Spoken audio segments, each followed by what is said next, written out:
بسم اللہ الرحمن الرحیم۔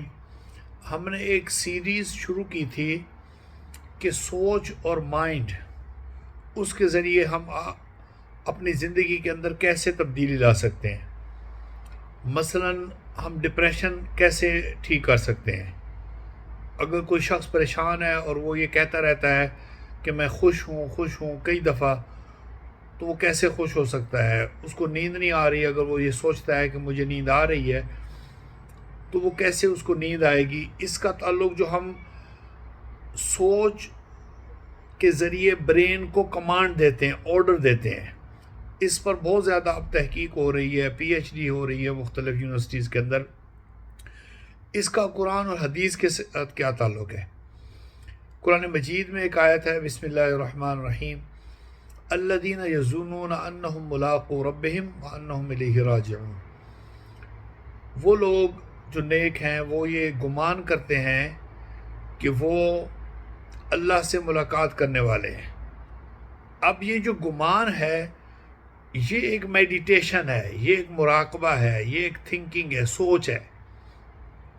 اب یہ اگر یہ سوچتے رہتے ہیں تو وہ ملاقات کریں گے بھی صحیح، یعنی آغاز جو ملاقات کا ہوا وہ سوچ سے ہوا۔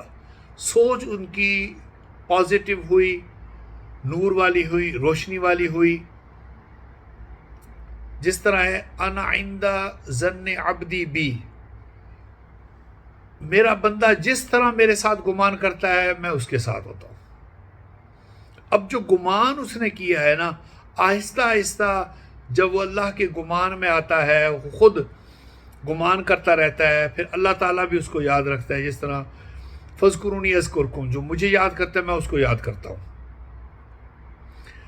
تو جب انسان گمان کرنا شروع کر دیتا ہے تو پھر اللہ تعالیٰ اس کی ہر وقت سوچ میں رہتا ہے، اس کا اللہ کا نور ملتا رہتا ہے، پازیٹیوٹی اس کے اندر آتی ہے، تو وہ اتنا مقرب بن جاتا ہے کہ اللہ رب العزت کی قربت حاصل ہو جاتی ہے۔ جس طرح بزرگ کہتے ہیں کہ جب انسان نماز پڑھ رہا ہو وہ یہ سوچے کہ خانہ کعبہ اس کے سامنے ہے، اب اس نے تخیلات کو اکٹھا کیا، یہ نہیں کہ اور چیزوں کے بارے میں سوچ رہا ہو یا ترجمے کے بارے میں سوچے، یا جب ذکر کرتا ہے اب آنکھیں بند ہوتی ہے، وہ اللہ اللہ کر رہا ہوتا ہے، یا یہ سوچے کہ اللہ کا نام ہے، اللہ کا نام لکھا ہوا ہے اور اس سے نور آ رہا ہے، اس کے سینے میں جا رہا ہے، یا خانہ کعبہ اس کے سامنے ہے اور اس سے نور آ رہا ہے اور وہ سینے میں جا رہا ہے۔ اب ہو تو ایسا نہیں رہا، لیکن جب وہ یہ چیز کرنے لگ جاتا ہے تو پھر آنے بھی لگ جاتا ہے۔ اللہ کے نام میں نور ہوتا ہے، اللہ کی ہر چیز میں نور ہے، اور خانہ کعبہ پر بھی اللہ کے انوار و تجلیات نازل ہوتے ہیں، اس میں سے اس کو حصہ ملنے لگ جاتا ہے۔ جب یہ سوچنے لگ جاتا ہے، میڈیٹیشن مراقبہ اسی چیز کو کہتے ہیں کہ جب آنکھیں بند کر کے بندہ ایک چیز سوچتا ہے، آغاز اسی چیز سے ہوتا ہے اور بعد میں اس کو وہ درجات حاصل ہو جاتے ہیں کہ اس کو انبیاء کی بھی زیارت ہوتی ہے، فرشتے بھی نظر آنے لگ جاتے ہیں، تمام چیزیں جو سوچ سے شروع ہوئی تھیں اور پھر عملاً وہ ہونے لگ گئی۔ اسی طرح ہم جب کمانڈ دیتے ہیں اپنے برین کو، کئی چیزیں پازیٹیو سوچنے کی وجہ سے، اب ایک شوہر ہے وہ بیوی کی صرف خصوصیات کو سوچتا رہتا ہے،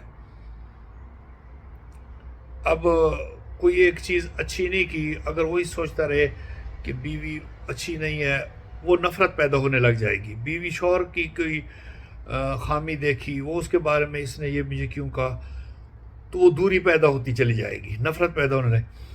اگر ہر وقت ذہن کے اندر یہ اس میں خصوصیت ہے، یہ اگنور کرے، سمجھانے کی کوشش کریں ایک دوسرے کو، دوریاں اور خامیاں دور کرنے کی کوشش کریں، لیکن زیادہ تر جو ہے وہ نگاہ دوسروں کے لیے بھی، میاں بیوی کے علاوہ دوسرے لوگوں کے لیے، رشتہ داروں کے لیے، دوستوں کے لیے، باقی لوگوں کے لیے جو ان کے اندر خوبیاں ہیں وہ انسان سوچے، پازیٹیوٹی آئے گی ذہن کے اندر، تو قربتیں ہوں گی، دوریاں نہیں ہوں گی، نفرتیں نہیں پھیلیں گی، تو اس سے انسان کی یہ دنیا بھی اچھی ہوتی ہے، آخرت بھی اچھی ہوتی ہے۔ آپ کو اگر کوئی بھی بات پسند آئے تو آپ آگے شیئر کر دیں۔ شکریہ، والسلام۔